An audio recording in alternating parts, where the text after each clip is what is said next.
Uh, and it just started. Following Dr. Desaw's presentation today, there'll be a Q&A. The Q&A is not recorded just for reasons of privacy. Um, please type your questions for the Q&A. Just type them in the chat box, and I'll be reading them off to Dr. Desaw at the end of her presentation. I apologize in advance if we don't get to all of them, but we're going to get to as many as we possibly can. And as Dr. Desaw said, her time is a little fluid, so if it runs a bit over time, it will work. So anyway, I am so excited to introduce you all to our speaker today, Dr. Shirley Desaw. She's a British WM doctor and a researcher. She's a leading expert on the subject of neurological disorders that come with the diagnosis and or treatment of Waldenstrom's.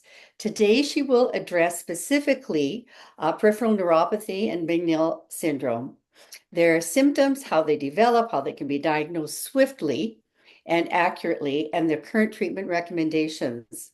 I was fortunate to meet with Shirley this past September in person. And she was like an idol. So it was great. Thank you, Shirley. We met at the European Educational Forum in London at a pre-meeting Friday evening dinner. And all I can say about that evening is we had so much fun. And I felt like I just made a new friend. And I think I said, "You're my new best friend" at the dinner. So Shirley is a consultant hematologist and professor of hematology at University College London Hospitals. She leads the Center for WM and Associated Disorders and serves as the hematological lead in the Joint Neurohematology Service at the National Hospital of Neurology.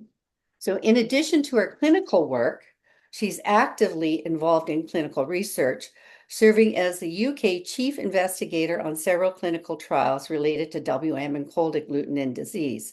She also mentors up and coming hematology and neurology. So her dedication to patient care and research has established her as a leading expert in her field. And we're so fortunate to have this connection with Shirley, with a reputation for combining clinical excellence with compassionate patient care. So thank you, Shirley, so much for your time today, all the way from London, where it's now early evening. So I hand it over to yourself. Thank you very much, Gloria. It was indeed great to meet up. It's always a pleasure to meet people within the world of WM. You can't choose to have it or not have it, but I think there are many ways of trying to live well with it.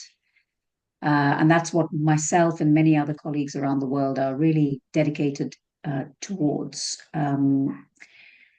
So I have over many years developed an interest in the neurological complications of Waldenstrom. And part of that is because one of our hospitals is the National Hospital for Neurology and Neurosurgery at Queen's Square, which is a very old hospital dating back a long time. And some of the people whose names have been given to neurological disorders worked there. I mean, the fact is, though, that it's now 2024, and for the last 15, 20 years, I've actually worked with a colleague of a similar age called Professor Michael Lund, who is a fantastic clinician. He's a specialist in inflammatory neuropathies. And over the years, we joined up together to see people jointly in the same room once a week, in fact. And what that's taught me is I've learned so much because as a hematologist, I have a glimpse into various other diseases because hematological conditions can affect all systems. But working with this guy and his team, and our teams working as one big team, has been really illuminating. And so I do find this it's a very interesting area, and there's a lot of unmet need. So I hope in this talk to kind of give you some idea of the terminology, the ways of diagnosing, the methodologies for investigation, who should have what, and maybe also give you some idea of how you can help yourselves to navigate this condition when it crops up. So you can see there is a picture of a London bus and the London Eye, which gives rise to a nerve cell. And this is something I will talk to you in a bit more detail. And in fact, to start with, now let me just make, there we go. Clearly, we're talking about diseases of the nervous system. And so the best thing to start with is a sort of brief tour of the nervous system, which is a fascinating and amazing system that we all have. And actually, creatures much less evolved as us also have. It is remarkable. It's an electrical system that works through tissues. The central nervous system comprises the brain and the spinal cord, and there is a series of nerves, and you can see a map of those nerves, which make up the peripheral nervous system. And this is really what makes us work and tick and makes us function. So I think we're all aware if the nervous system goes wrong and we lose function, that we can potentially grind to a halt. I mean, I think we all know people who've had a stroke or something of that sort, and you can then see loss of function, and that can make a big impact. With peripheral nervous disease, it can be more subtle. The distribution can be varied. It can develop over a long time, or it can develop quite gradually and subtly. And as you can see from this picture, the nervous system is very anatomical. So I sit with Professor Lund in the clinic and he examines a patient. He almost comes away from that examination with a kind of a suspicion of what is going on based on the anatomy. So you can see that there are 12 cranial nerves which come from the brain and extend through the face, the head, the neck, and they have all kinds of functions in and around the head and neck, such as movement of the face, the tongue, the mouth, sensation in the face, moving your eyebrows, using your eyes to look left, right, and center. And then there's the peripheral nerves, which arise from the spinal nerves, and they come off the spinal cord, which is another part of the central nervous system. And they then give rise to a series of tributaries, which then end up as our nervous system. And if we drill down further, you can see here a cartoon of the anatomy of a nerve. And this shows the complexity of the nerves that we all have. They're not simple wires. They are a series of wires or axons, each of which in the large fiber setting has what's called myelin sheath. And this is a form of insulation. But unlike the insulation we see on our wires in the house or wherever, the myelin sheath consists of cells itself in a specific conformation that allows for electricity to conduct in a very, very rapid way. So you can see that when it goes wrong, could easily lead to problems of nerve electrical conduction, I should say. There is also a nervous system called the autonomic nervous system. Another word for it could be the automatic nervous system, because it's ticking away in the background, dealing with all kinds of functions that we know nothing about until they go wrong. There's the so-called sympathetic nervous system, which is to do with fight or flight, and the kind of thing that we evolved to have so that we can literally get up and run if we were in danger. Then there's the rest and digest system called the parasympathetic nervous system, which deals more with gut functions and the state of rest and recuperation, actually. What I would say at this point is that in life generally nowadays, the fight or flight system tends to be on guard most of the time because people are often having a chronic stressful situation, either through work or whatever, and that kind of puts our systems on edge. It's quite hard to measure that, but you may have heard about cortisol excess, etc. And so this is something that's worth thinking about and even examining in your own life, what you can do to kind of take the edge off that if possible. Easier said than done, I realize. I myself think about it quite often. So coming back to the nervous system, as you can see, here's another picture of the neuron where there's a cell body, there's an arrow there which says neuron, there's a nucleus in there, and in the physiological state, the upper picture, there's an axon which goes all the way down to the target tissue. So, for example, a muscle. And normally, the neuron is fired up and it sends the electrical current down to the muscle, and the muscle will react. But when there's a problem with the axon, you get disruption of that conduction. And that is what we call axonal damage. There are a number of pathological processes that can lead to axonal damage. And they include things like diabetes, frankly. They also include alcohol taken excessively over a long period of time, and also some inflammatory diseases. And WM could be one of those by an indirect mechanism. But more commonly in WM, the IgM mediates damage to the myelin sheath. And I'll talk about the mechanism a little bit very shortly. And so when you get loss of the myelin sheath, that is when you get a so-called demyelinating neuropathy. Again, on this picture, you can see that when you have good myelin, which is there to support the nerves, help conduction, if it kind of disintegrates and gets lost, then the axon is not itself. And you must remember that some nerves are very long. So your sciatic nerve, it's the longest nerve in the body, which starts in the lumbar region and goes all the way down to the foot. So that's anything between, several tens of centimeters, depending on your height. And its nutrition and its function is supported by the top bit nearer the spinal cord, where the cell body is placed. So you can imagine that it needs to keep maintaining the nerve for its entire length. And if things happen along the way, this is when you get what's called a length-dependent neuropathy. So it starts at the furthest bit of the nerve and then it travels upwards. Because the bit furthest away from the nervous system, the cell body, the spinal cord, is like it's kind of hanging loose, really. And it's really reliant on the delivery of nutrition, the removal of toxic substances. So a length-dependent neuropathy is often the sort of scene we get in WM-related neuropathies or IgM-related neuropathies. On the other hand, when the autonomic nervous system goes wrong, and again, there are a number of reasons for that, I guess one of the most principal areas or causes of this in the WM setting is if you develop so-called AL amyloidosis, which is when a sticky protein can deposit in various tissues.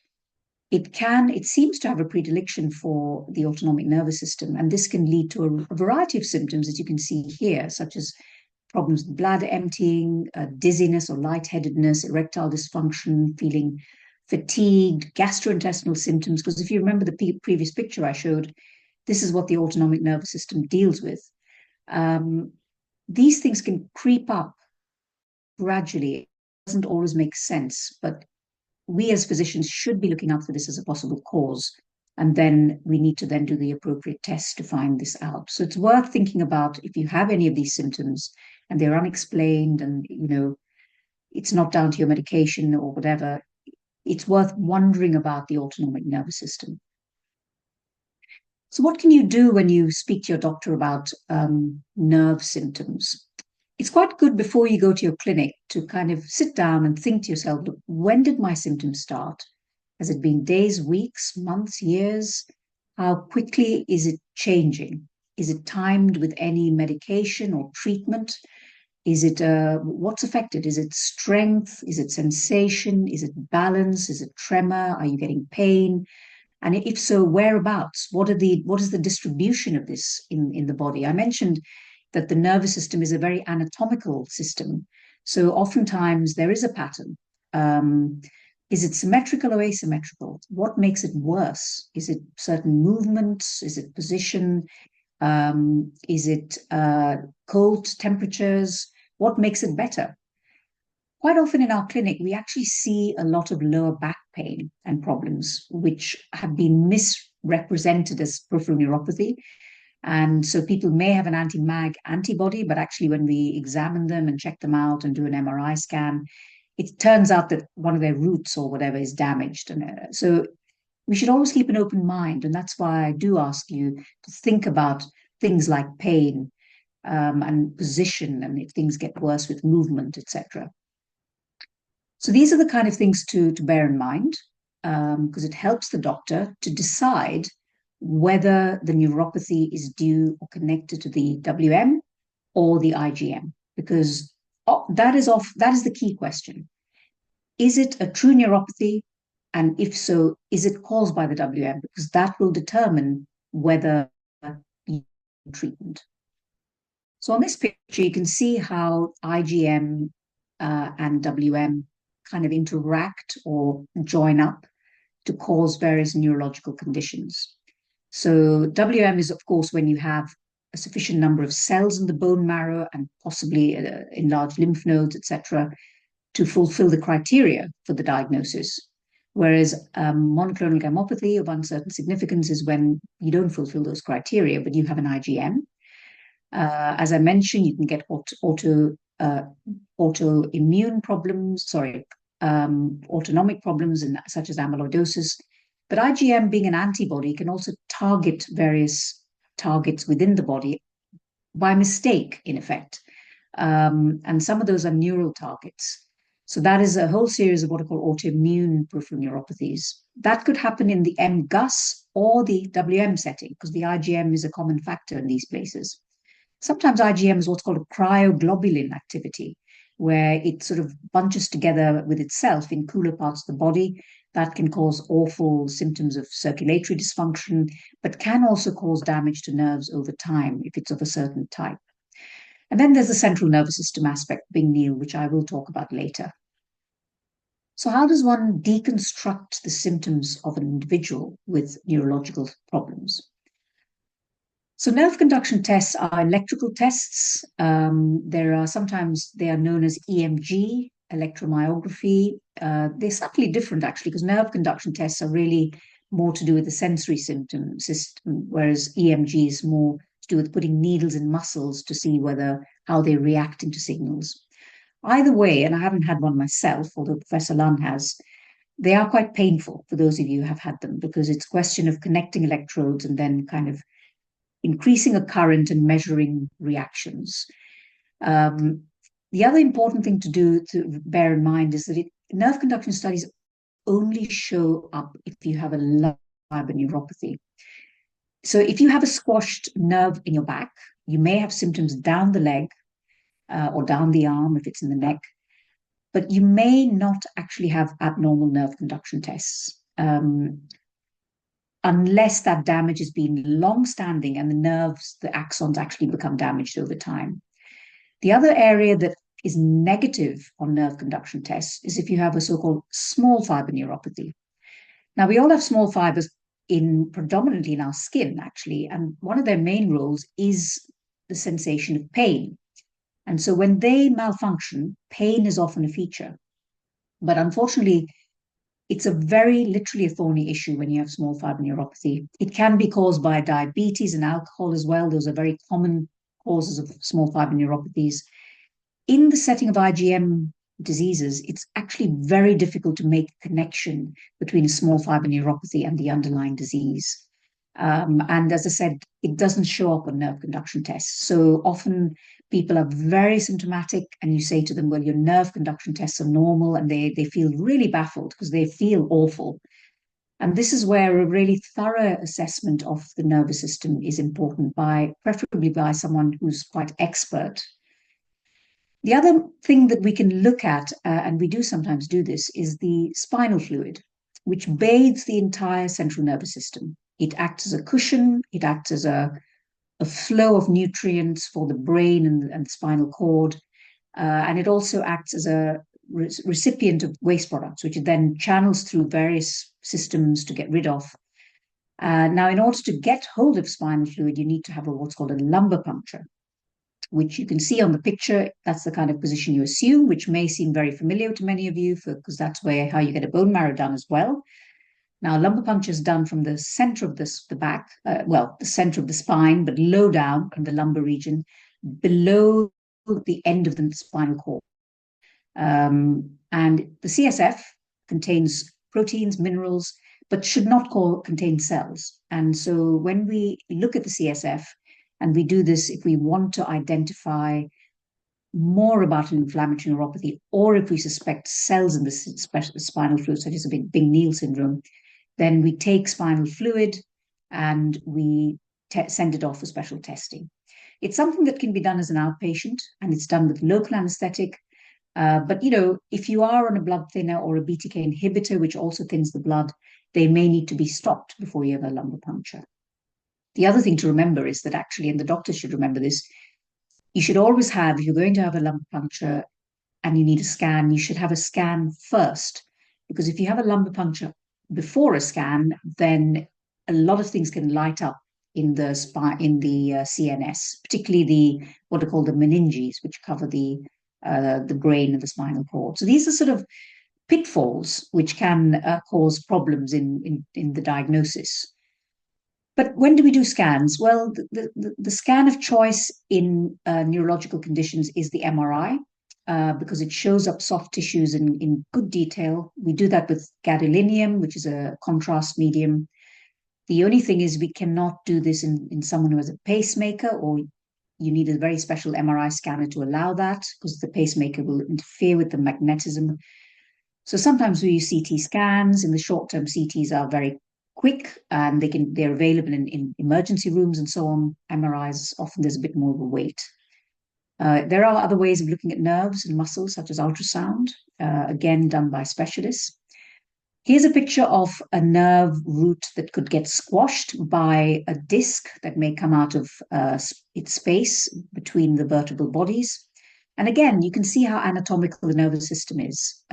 People sometimes, if they have a problem with a disc, they may experience a band-like coming from the back and round their abdomen or somewhere else. Well, that's usually an abdominal thoracic thing, but if it's lower down, then it can go down the sort of sciatic distribution or other distributions. So it's always important to remember that this could be a problem in nervous systems. And frankly, back pain and disc damage is very, very common, even in people with WM. We occasionally will do a nerve biopsy, and I mention this mainly just so that you're aware of what it is. It's a very specialized procedure. It is typically done from the foot in the ankle, a place called the sural nerve. And it's a local anesthetic procedure. Sorry, it's usually done under a general anesthetic. And a sample of the sural nerve is taken out and has to be handled very carefully so that it's not stretched or whatever. And then it's analyzed to look at the sections to see what is exactly going on there. So that is something that someone may suggest to you at some point. So let's move on now to IgM and neuropathies.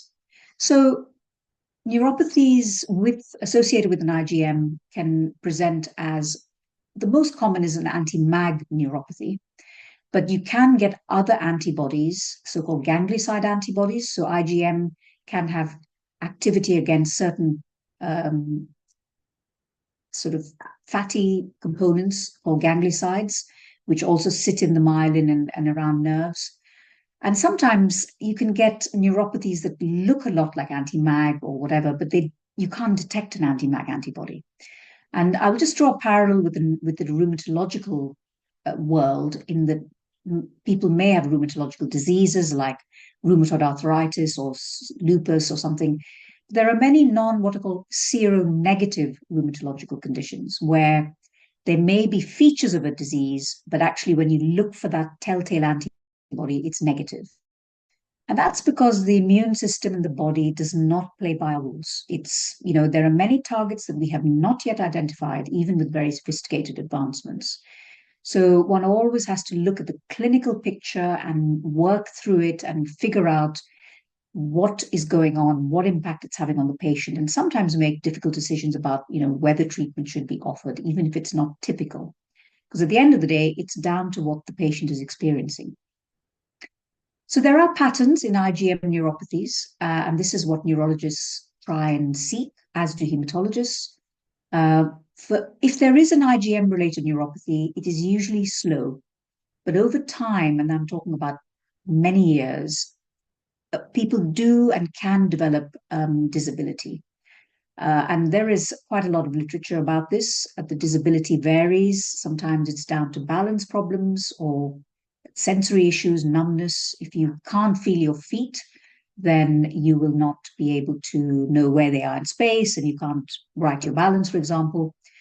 So, but bear in mind that sometimes there is an IgM, but it's not actually present.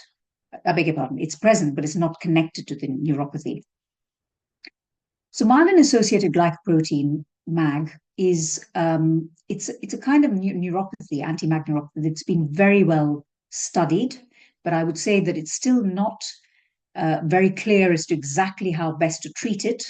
You can see a picture here from a nerve biopsy where the myelin that I mentioned, which is like the lower bit of the picture, you see very tightly opposed membranous layers. And in the upper bit of the picture, you can see that the presence of anti-MAG antibodies has separated the myelin and made it wide. And this is under what's called electron microscopy, which of course is not done in many people, but this shows you why, when you get this unraveling of the myelin, that actually conduction is disturbed. There is a test called the anti-MAG antibody test, which is more or less used by most people worldwide.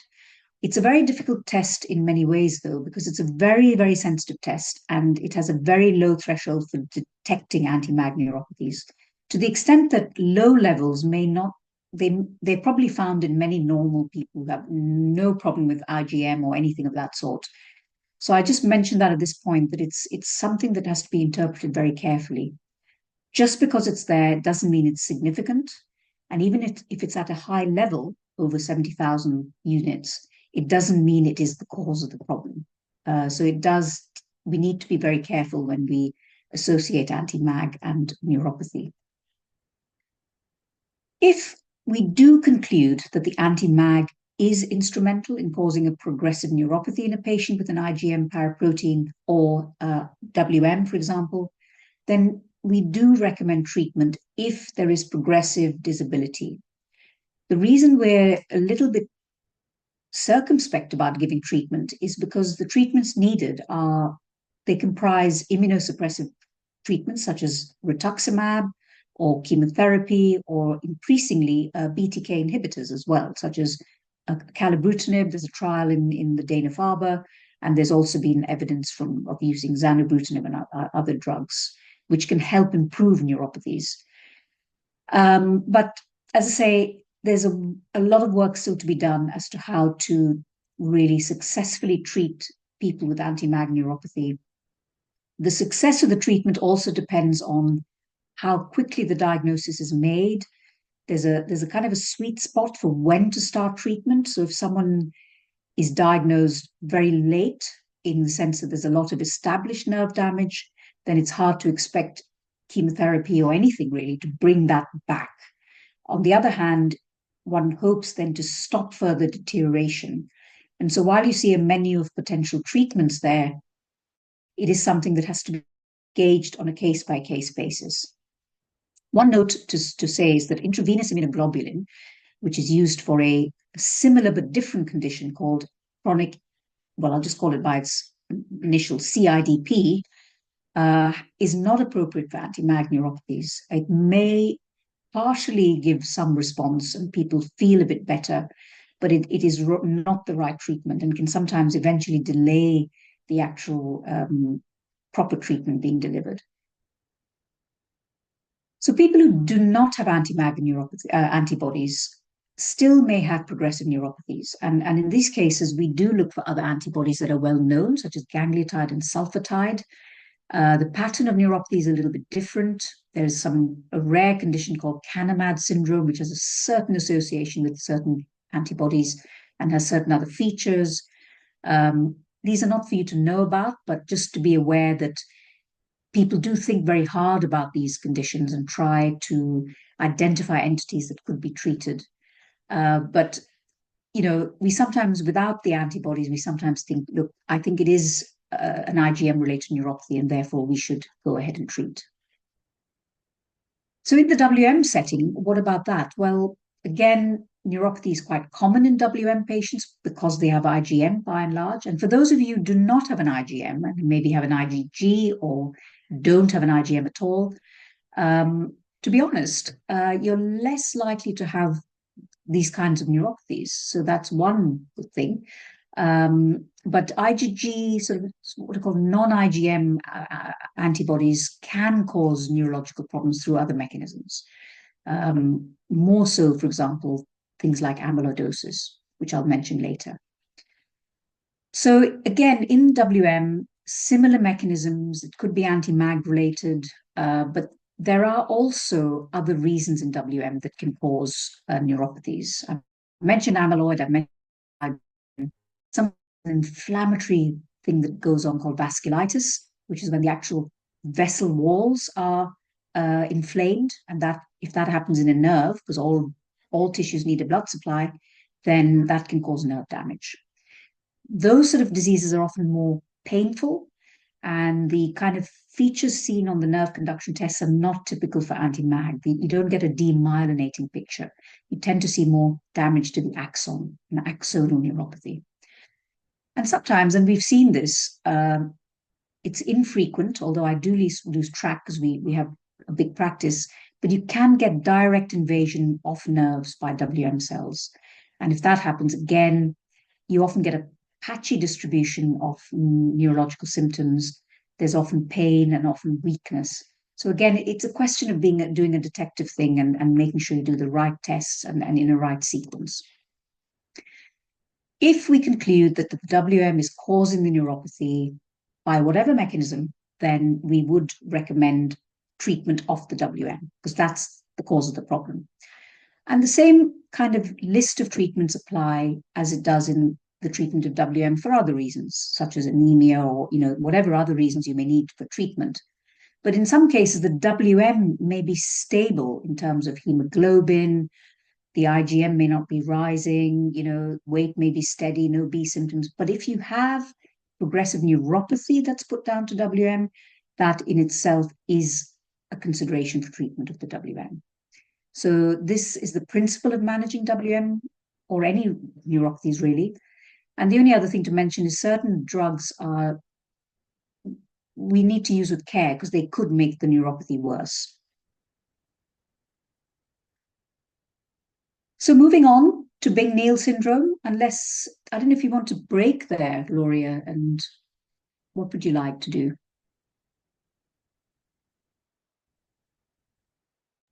I So, should just maybe wait till the end of your presentation, okay, that's fine. I'll do just so that. that I'll carry on. we can manage the time better.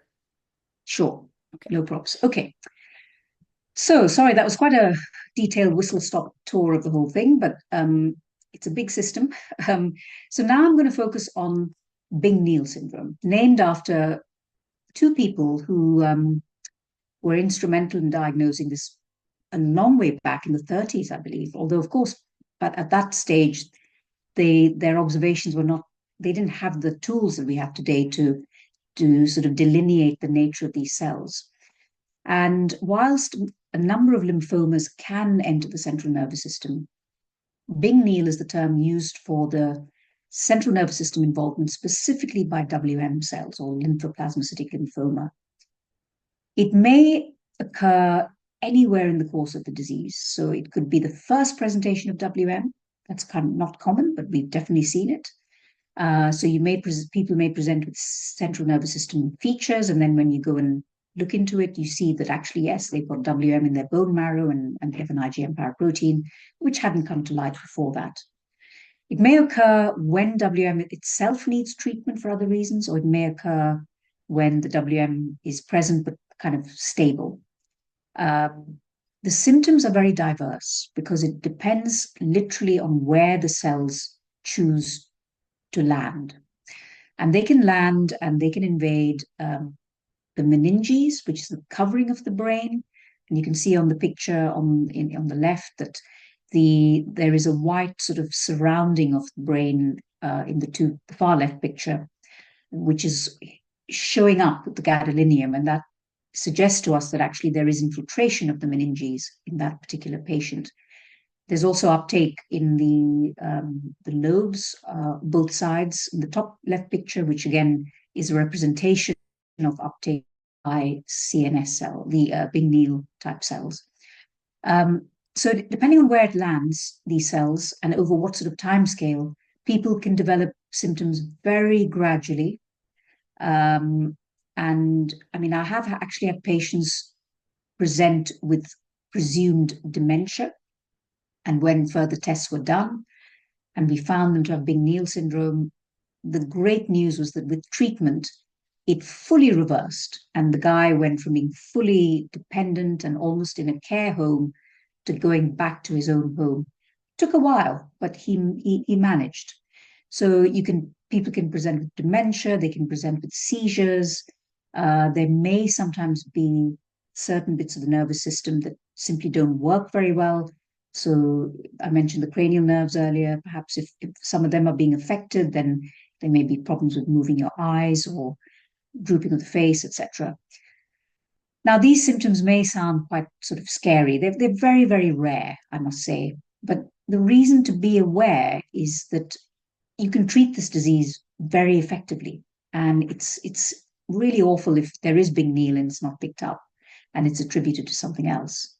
Um, so it's worthy of note that if there are symptoms developing and you have WM, just it's worth raising this with your doctor. I don't want to you to go around saying to everyone, I've had a twinge here, is it Bing-Neel or whatever? No, but it's if there are sort of progressive symptoms that are a bit difficult to explain, particularly, for example, memory problems, especially in an uncharacteristically either young or otherwise fit patient, things like that. I think it's worth.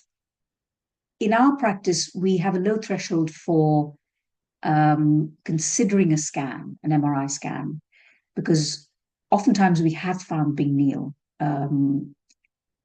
because we've looked. I know this might be difficult in many centers because we are very keen to pick it up. We have an interest in it, but I would say it's worth being a little bit sort of say, look, could it be, so that your physician, if they may be less familiar, actually thinks about it, maybe looks it up, and then tries to put two and two together.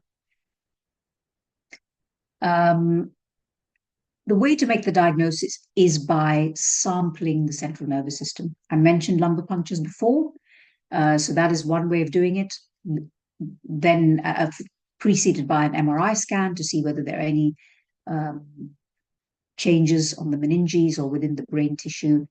And then sometimes we do take biopsies of the meninges or even a brain biopsy. Now, again, sounds very, very scary, but when it's done by a neurosurgeon who knows that's his job every day, it's, they will make a judgment about what's needed, and they will do the right thing, and they will do it well. So what needs to be done needs to be done. But it is very, very rare. So I don't want to scare you all in that sense. So once a diagnosis is made, what do we do about it? Well, in keeping with the treatment of WM itself, if you do not have symptoms from it, then we actually do not go ahead and treat.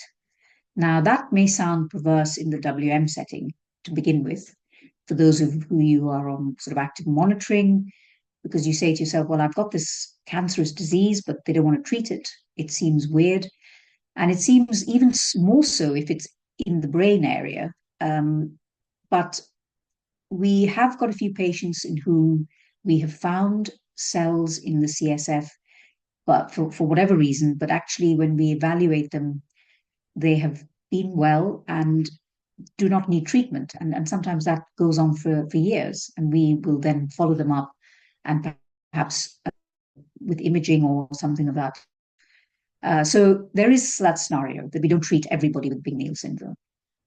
Clearly, if there is symptomatic change, then we decide on how to manage. And again, there is no consensus view on this, but the good news is there are treatments that do cross something called the blood-brain barrier, which I failed to mention earlier.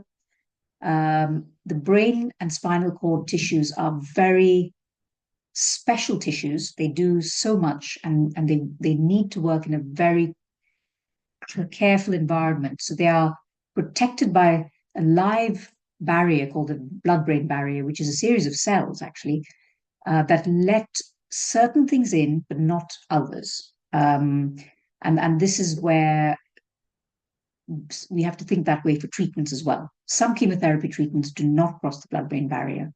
Rituximab doesn't cross the blood-brain barrier either, unless the blood-brain barrier becomes very leaky. And when might that happen?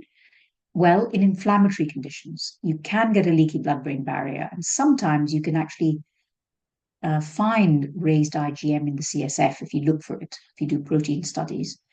And in those situations, then perhaps the treatments will cross the blood-brain barrier. But in general, in the treatment of hematological conditions, there are certain treatments that are known to cross the blood-brain barrier, and they are used preferentially. Now, the other group of treatments that do get into that area are BTK inhibitors, so ibrutinib, acalabrutinib, zanubrutinib, and the upcoming ones. They do cross the blood-brain barrier. And many clinicians who specialize in WM or lymphoma will use these agents and successfully. In our practice, we do tend to gauge the extent to which and the speed with which things have been going on, and we may well offer patients a chemotherapy approach to begin because BTK inhibitors are relatively new. They may take quite a while to reverse symptoms. So if someone is extremely affected by their neurological problems affecting the brain or the spinal cord, we have a view that it's good to maybe get some more rapidly working treatment in first and then consider BTK inhibitors subsequently.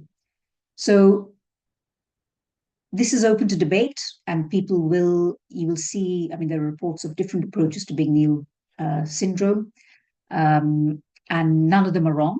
It does depend on the individual patient and also the view of the physicians and how they approach the treatment. Sometimes you can actually give treatment into the spinal fluid, but this is done less and less throughout medical practice, including lymphoma treatments, other lymphomas. But occasionally this can be done. And again, these are very specific drugs that can only be used in this area. So what happens when you treat Bing-Neel? Well, as I alluded to earlier, the results can be very good. And we have a number of patients who've done very well and have improved, have got back to functioning. Their symptoms have got better. Clearly, we look after them long term, as we do all our WM patients, just to keep an eye and to consider intervention if it's needed. And also just any additional factors that could be of help if they have any deficits or problems.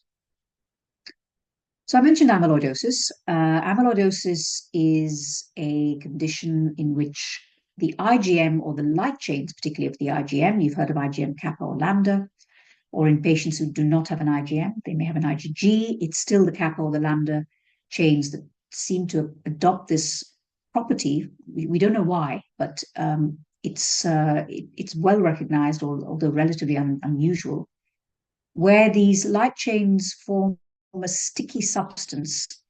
I guess it's a bit like when you scramble eggs in the pan and it gets to the bottom. That is the kind of thing amyloid is. But it gets stuck to various tissues, and it's quite difficult to extract it.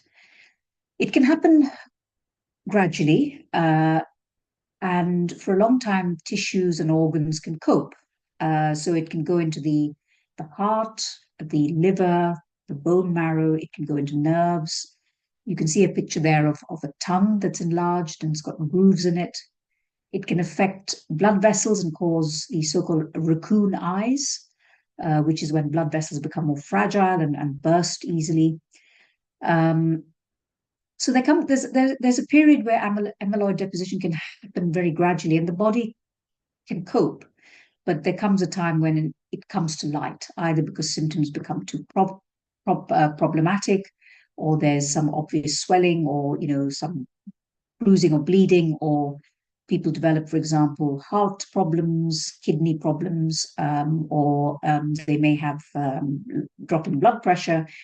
So it is something that is only really thought about if you think about it. And everyone who treats plasma cell disorders is kind of over the years have been it's been drilled into them that they really need to think about amyloidosis early on, because it is something that can be treated effectively, but the sooner the better. Because if you have deposition of tissues in the tissues, then there's quite a steep hill to climb to try and reverse that. So as I mentioned, it can go into the nerves of the hands, the feet. It can cause pain, numbness, tingling. It can actually be a cause of carpal tunnel syndrome, which is it's a rare cause, but in the setting of WM, we do think about this. Most commonly, carpal tunnel syndrome is down to more like an orthopedic cause, where the carpal tunnel, which is just under this ligament here, gets somewhat squashed, and you tend to get these three fingers affected. And often at night, you can get problems with that. The only way really to diagnose amyloid is by doing a biopsy of tissue that's affected. And in some cases, you can see, for example, here, this is the picture of a kidney, which is because the patient presented with kidney failure or high levels of protein in the urine. And you can see that with certain special stains for Congo red, you actually get this apple green change. So now this is not a test that would just be done routinely. So if someone suspects amyloid, then they have to specifically ask for this. But it can be obtained from fat aspirates, which can be done as shown in the picture, using a needle just in the abdomen. It can be done on skin biopsies, nerve biopsies, and you can also, to look for it in the heart, you can actually do a special scan called a DPD scan, and also MRI scans and echocardiograms can help show amyloid patterns, which are, again, well worth picking up because treatment is important. What about the treatment? Well, there are two aspects. Amyloid can often cause a failure of certain systems to work well. So, for example, if you lose the ability to hold your blood pressure up, so-called postural hypotension, there are a number of agents that can be used to help boost the blood pressure. If there is pain due to amyloid affecting the nerves, then there are a number of treatments that can be given to ameliorate pain and improve it. If you get heart failure from it or kidney problems, then that should be managed medically in parallel with the treatment for the underlying condition. And in the case of WM, it is anti-WM lymphoma treatment, which is really to switch off or reduce the number of cells being produced so that the IgM is produced less, so that the light chains are produced less. And ideally, one should get a really good and deep response. And this is the subject of a lot of discussion because, to be honest, it's not that easy to get a very deep response in WM and eradicate every last cell. Many of the treatments we offer produce a very good response and more than adequate for most situations of if people are not feeling well, and you can restore them to feeling much better and healthy and correct the anemia and lower the IgM paraprotein, etc. But in a condition like amyloid, you really need to try and get rid of the disease as much as possible. So sometimes people have autologous stem cell transplants if they're eligible, but there are other drugs that are often used also in the myeloma setting. And one of the things that's of note is that BTK inhibitors don't seem to be that effective in amyloidosis. So it is something we personally tend to not rush to, although maybe later on down the line it could be used. So chemo, rituximab, and sort of other treatments are used in this setting. So what else can you do as an individual if you have neurological symptoms? Well, it's actually very important to continue to exercise within your limits.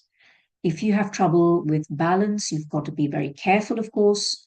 But if you can practice things like balance exercises, and preferably under the guidance of a specialist, like a physiotherapist or something like that, you can actually train yourself to work with what you have. The other thing is that if you increase the strength and endurance of your muscles and try and do things regularly, keep moving, you first of all get quite a boost, but you also, again, make the best of what you have. There is a lot of relearning that can be done, so-called muscle memory. If you have general fitness, then it reduces your effort in day-to-day tasks, which are often a problem in neuropathies. Because if you are struggling to move around, then everything is an effort. Whereas if you don't have a neuropathy, you just walk automatically. So more activity improves ability to function. It can also control weight and improve your mood. And there are many types of exercise, as we all know: fitness training, aerobic training, muscle strengthening, etc. I would say it's best to at least get input from someone who specializes in people with neuropathies so that you at least get a sort of lead in as to what's the good thing to do. It's worth exercising to moderate intensity, not overdoing it, and pace, do it step by step, and think in terms of weeks, because day to day you're probably not going to see much of a change. Stretching is also very important. And again, it's good to get advice from specialists about this to sort of help you stretch on a regular basis. I mentioned balance training. Again, worth doing. Simple balance training is possible, which can be very beneficial. Then there's a series of orthotic supports that can be prescribed or even bought, depending on what is needed. You can get, if you have foot drop, you can get things so-called ankle foot orthoses that help to keep the foot up so that you don't trip all the time. Some are more dramatic looking than others. Nowadays, there are some really well-engineered foot orthotics which can help to stop sort of tripping up. It can help give you a bit of lift when you walk around, and it can make all the difference to your mobility if you have foot drop. Similarly, sometimes correcting the insole can help with certain features. So it's worth not neglecting this area and seeking advice about this. And if there's not one that works for you, there are many others. So you must try them and keep persisting if they help. So really, the take-home message is neurological problems in WM can be quite complex, but if you arm yourself with the symptoms you have, it can help the doctor to work out what's going on. It's worth also being quite vocal about getting input from a neurologist if you need it, especially one who specializes in peripheral nerve disease. I know they're not here, there, and everywhere, but usually there will be someone who can offer advice, perhaps at another hospital. Get active, get advice. That is really all I have to say. Thank you for your attention. Well, thank you so much. My piece of paper just dropped on the floor. Anyway, yeah, I sure learned a lot, and I know everybody else did. The first question